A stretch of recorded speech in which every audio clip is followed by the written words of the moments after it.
కాకినాడ జిల్లా తునిలో గుర్తు తెలియని బాలిక కనిపించడంతో కలకలం రేగింది. మార్కెట్ యార్డు సమీపంలో ఒంటరిగా ఏడుస్తూ కనిపించింది. బాలిక రోడ్డు పక్కన నిలబడి ఏడుస్తూ ఉండటాన్ని గమనించింది ఓ మహిళ. ప్రస్తుతం శనక్కాయలు అమ్ముకునే మహిళ దగ్గర ఉంది చిన్నారి. పాప ఎవరు, ఎక్కడి నుంచి వచ్చిందనే విషయాలు తెలియక తలలు పట్టుకుంటున్నారు జనం. 14 రోజులుగా చిన్నారి జ్ఞానేశ్వరి ఆచూకీ కోసం సతమతమవుతుంటే ప్రస్తుతం ఈ చిన్నారి ఎవరా అని ఆరా తీస్తున్నారు. నాన్న కూడా ఎత్తున్నాడంటండి. మా అమ్మ ఇక్కడే ఉండో వచ్చి వస్తానన్నది అంటుంది. నీ పేరు చెప్పమ్మా, చెప్పమ్మా.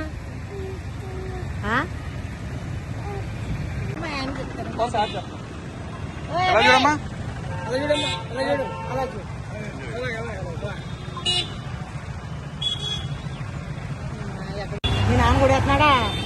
ఆ నాన్న కూడా ఎత్తున్నాడంటండి. మా అమ్మ ఇక్కడే ఉండో వచ్చి వస్తానన్నది అంటుంది. నీ పేరు చెప్పమ్మా, చెప్పమ్మా.